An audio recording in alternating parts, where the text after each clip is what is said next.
नमस्कार, मैं हूं अखिलेश पांडे और आप देख रहे हैं सी न्यूज़ भारत। वक्त हो चुका है न्यूज़ बुलेटिन का।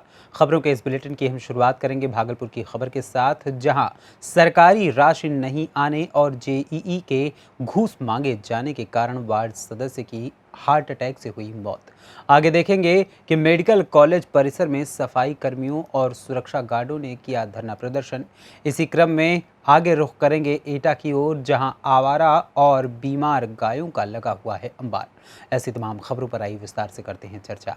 भागलपुर के सबौर प्रखंड के फरका पंचायत के अंतर्गत वार्ड संख्या 5 के पूर्व वार्ड सदस्य को नल जल योजना भारी महंगा पड़ गई और सरकारी कामकाज की टेंशन ने उसकी जान ले ली। परिजनों ने डीएम को आवेदन देकर इस बात का खुलासा किया है कि परिजनों के मुताबिक 2020-21 में कराए गए नल जल योजना का कार्य अब तक सरकारी राशि नहीं आने के कारण उनकी हार्ट अटैक से मौत हुई है। 2020-21 योजना का कार्य पूर्व वार्ड सदस्य द्वारा पूर्ण करवा लिया गया था, लेकिन सरकारी राशि नहीं आने से घर से ही मजदूर और अन्य लोगों को कुछ रुपए दिए गए, लेकिन कुछ रुपए को लेकर हर समय कर्ज वाले घर पर पहुंचते थे, जिसके कारण उनको टेंशन रहती थी और उनकी फिर मृत्यु हो गई। मेरे पापा जो थे पूर्व वार्ड थे, 2022 में नल जल योजना वाला में काम किए थे। तो उसमें पूरा 19 लाख का एमबी बना था और टोटल अभी 13 लाख ही पैसा आया है। और उसमें इधर 3 लाख आया था, मतलब मुखिया जी लिखवाए थे कि आ जाएगा पैसा। 3 लाख में 1,58 वही लोग रख लिए, कमीशन भी 1,42 हम लोग को दिए हैं। और मेरे पापा जो है डिप्रेशन की वजह से कर्ज वाले सब को लेके मतलब काम किए थे ये सब में, तो कर्ज वाला सब घर पे आते हैं मांगने के लिए। इसी वजह से डिप्रेशन में मेरे पापा की मौत हो गई है। पापा का क्या नाम था? रमानंद प्रसाद। क्या नंबर वार्ड का सदस्य थे? 5 नंबर। कौन सा प्रखंड है? सबौर प्रखंड। पंचायत। सबका। कौन कौन इसमें मिले थे, क्या क्या नाम है, क्या पद पे है, उनका सारा डिटेल बताइए। मुखिया जी हैं। क्या नाम है? मुखिया का क्या नाम है? राजेंद्र मंडल। सचिव का? सचिव का सरला देवी। और जेई का? और आरती कुमारी। तो क्या नाम हुआ आपका? मेरा ज्योति कुमारी। मम्मी का क्या नाम हुआ? लक्ष्मी देवी। भागलपुर से सी न्यूज़ संवाददाता राहुल कुमार सिंह की रिपोर्ट। भागलपुर में हर साल अश्विन मास के कृष्ण पक्ष की अष्टमी तिथि को जीवित पुत्र का व्रत रखा जाता है। ये व्रत सप्तमी से नहाए खाए के साथ शुरू होता है और नवमी तिथि को समाप्त हो जाता है, क्योंकि इस बार 17 सितंबर को ही अष्टमी तिथि शुरू हो जाएगी। ऐसे में जीवित पुत्र का व्रत 17 सितंबर या 18 सितंबर को रखा जाएगा, इस बात को लेकर संशय है।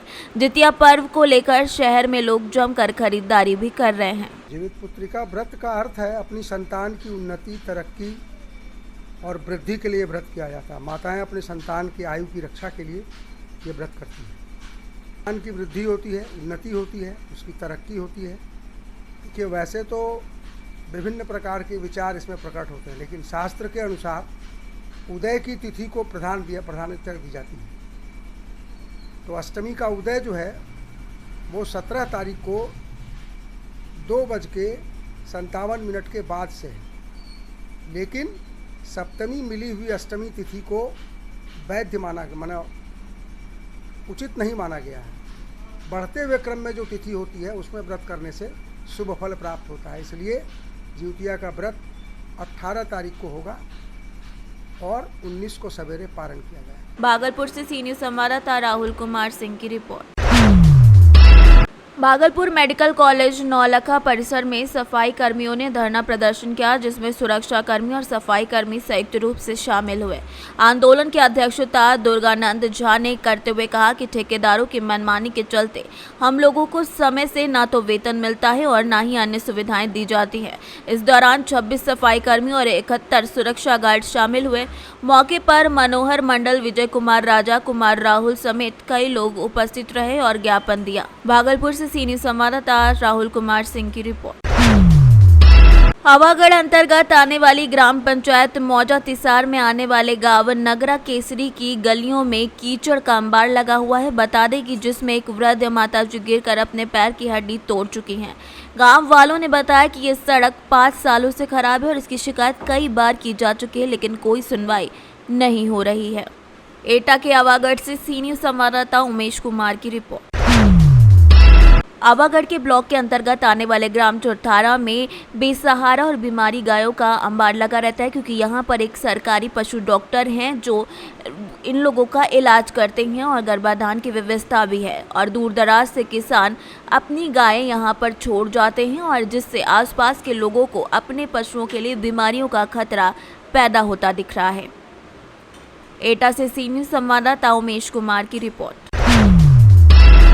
खबर जनपद बांदा से है, जहां पंडित जवाहरलाल नेहरू महाविद्यालय के दर्जनों छात्रों ने सीटें बढ़ाए जाने को लेकर कलेक्ट्रेट पहुंचकर कलेक्ट्रेट में जमीन पर लेटकर प्रदर्शन किया। सिटी मजिस्ट्रेट को ज्ञापन सौंपा। छात्रों का कहना है कि पिछले सत्र 2021-22 में विश्वविद्यालय द्वारा प्रवेश के लिए मूल सीटें बीए में 220, एमए में 60 और बीएससी में 60 के अलावा 2 सेक्शन बढ़ाए गए थे, लेकिन इस सत्र में मूल सीटों में कटौती करके और बढ़ाए हुए 270 वापस कर दिए गए हैं, जिसमें बहुत से छात्र छात्राएं प्रवेश से वंचित हो रहे हैं। इसी मांग को लेकर ज्ञापन सौंपा गया है।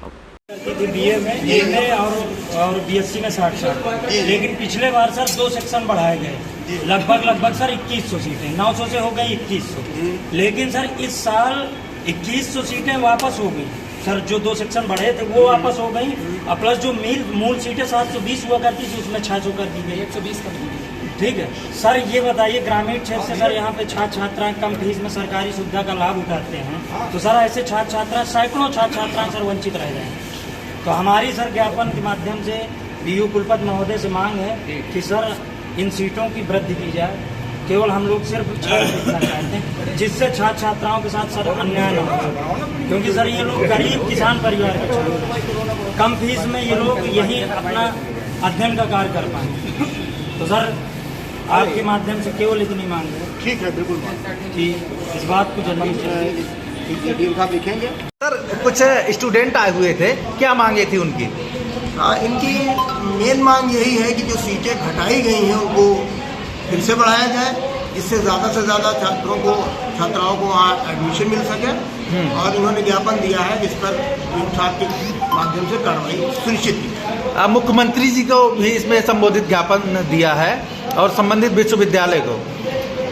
इन्होंने इसमें मुख्यमंत्री जी को संबोधित ज्ञापन तो नहीं दिया है, लेकिन हमारे डीएम साहब के माध्यम से ये ज्ञापन उनको भेजा जाएगा। कार्रवाई ठीक, शुरू हो जाइए। क्या मांगे हैं, किस बात को लेकर प्रदर्शन कर रहे हैं? जैसा कि पंडित जयन पीजी कॉलेज जो बुंदेलखंड यूनिवर्सिटी से अटैच्ड महाविद्यालय है, और बुंदेलखंड विश्वविद्यालय प्रशासन जिस तरह से विगत कई वर्षों से छात्रों के विरोध में काम कर रहा है, उसका सबसे बड़ा एक नमूना इस वर्ष देखने को मिला है कि पंडित जैन पीजी कॉलेज में जो मूल सीटें एडमिशन के लिए मिलती थी, उसके बाद पिछली बार बुंदेलखंड विश्वविद्यालय ने 2 सेक्शन बढ़ाए दाखिले के लिए, लेकिन नवीन सत्र प्रवेश 2022 और 23 में उन 2 सेक्शनों को पुनः विश्वविद्यालय ने वापस ले लिए, और जो मूल सीटें महाविद्यालय की एडमिशन के लिए दी जाती थी उनमें भी विश्वविद्यालय ने कटौती की है, जिससे सैकड़ों छात्र छात्राएं एडमिशन के लिए वंचित रह जाएंगे। क्योंकि ये ऐसे छात्र छात्राएं हैं जो 50-50, 60-60 किलोमीटर बांदा से दूर हैं, फिर भी अच्छी शिक्षा के लिए पंडित जैन में दाखिला लेते हैं। ऐसे में उनकी आर्थिक व्यवस्था इतनी अच्छी नहीं है कि वो दूर किसी कॉलेज में जाके अपनी शिक्षा को पूरी कर सके। उनके पास यही एक अच्छा रास्ता बचता है कि पंडित जैन में एडमिशन ले, लेकिन इस छात्र विरोधी फैसले के बाद सैकड़ों छात्र छात्राएं एडमिशन से वंचित हो जाएंगे। आज हमने बुंदेलखंड विश्वविद्यालय प्रशासन को ज्ञापन के माध्यम से निवेदन किया है और चेतावनी भी दी है कि अगर पुनः जो 2 सेक्शन वापस किए गए हैं, अगर उनको बहाल नहीं किया जाता तो हम लोग आज केवल ज्ञापन देने आए हैं, अगली बार झांसी के लिए कूच करेंगे और संख्या बल के साथ कूच करेंगे, क्योंकि जब तक हमारी मांगें नहीं पूरी होंगी, चाहे हमें आमरण अनशन करना पड़े, चाहे क्रमिक अनशन। बांदा से सी न्यूज़ संवाददाता कुलदीप त्रिपाठी की रिपोर्ट। खबर गाजीपुर से, जहां डीएम मंगला प्रसाद सिंह और एसपी रोहन प्रमोद बोत्रे ने जिला जेल गाजीपुर का औचक निरीक्षण किया। निरीक्षण के दौरान बंदियों और उनके बैरकों की सघन तलाशी की गई। वहीं जेल में निरुद्ध कैदियों के उनके स्वास्थ्य के बारे में जानकारी ली। साथ ही डीएम और एसपी ने अस्पताल, मेस इत्यादि का निरीक्षण किया। तलाशी में किसी भी प्रकार की आपत्तिजनक वस्तु नहीं पाई गई और डीएम और एसपी ने संबंधित अधिकारियों और कर्मचारियों को आवश्यक दिशा निर्देश दिए। गाजीपुर से सी न्यूज़ संवाददाता रामू चौरसिया की रिपोर्ट। ढाका थाना परिसर में भूमि विवाद जनता दरबार में भाग लेते हुए ढाका अंचलाधिकारी रीना कुमारी, ढाका थाना प्रभारी कृष्णनाथ, साफी ढाका राजस्व अधिकारी विक्रम सिंह जनता दरबार में जमीन संबंधी मामलों का निपटारा किया और फरियादी की फरियाद अंचलाधिकारी रीना कुमारी के द्वारा सुनी गई। मोतिहारी से सीनियर संवाददाता नवेंदु कुमार की रिपोर्ट। प्रयागराज जिले में फूलपुर कोतवाली के पश्चिमी फाटक पूरा अच्छाई में रेलगाड़ी और स्विफ्ट डिजायर गाड़ी ट्रेन में चपेट में आ गई और स्विफ्ट डिजायर में 3 लोग सवार थे। आइरिश से उन लोगों की पहचान हुई। संत कबीर नगर के राजाजीपुर के रहने वाले थे। 2 लोग साफ बच गए, लेकिन ड्राइवर फंस गया और ट्रेन के साथ लगभग 100 मीटर तक खिंचता चला गया। जब ट्रेन रुकी तो सब लोग दौड़ पड़े तो देखा आदमी फंसा हुआ है, दर्द से बेहोश हो गया था। वहीं कस्बे के वार्ड नंबर 6 पूरा में अच्छाई के सभासद इस्लाम अहमद बबलू ने सबसे पहले कोतवाली प्रभारी फूलपुर को सूचना दी और घायल को अपने भतीजे के साथ किसी तरीके से निकालकर गाड़ी से सीएससी फूलपुर भिजवाया। प्रयागराज से सीनियर संवाददाता रणविजय की रिपोर्ट। अकेला में प्रधानमंत्री नरेंद्र मोदी के 72वें जन्मदिन के अवसर पर भारतीय जनता पार्टी शहरी और ग्रामीण मंडल अकेला के द्वारा शनिवार को डाक बंगला परिसर के अंदर और बाहर सड़क पर क्षेत्रीय विधायक गोविंद रानीपुरिया के नेतृत्व में सामूहिक झाड़ू लगाकर स्वच्छता का संदेश दिया गया और सेवा सप्ताह के तहत विधानसभा में अनेक कार्यक्रम प्रतिदिन आयोजित करने की बात कही गई। राजस्थान से सीनियर संवाददाता भगवान सिंह की रिपोर्ट। फिलहाल के लिए इस न्यूज़ बुलेटिन में इतना ही। देश दुनिया की तमाम खबरों के लिए देखते रहें सी न्यूज़ भारत। हर खबर आपके साथ, आपके हाथ।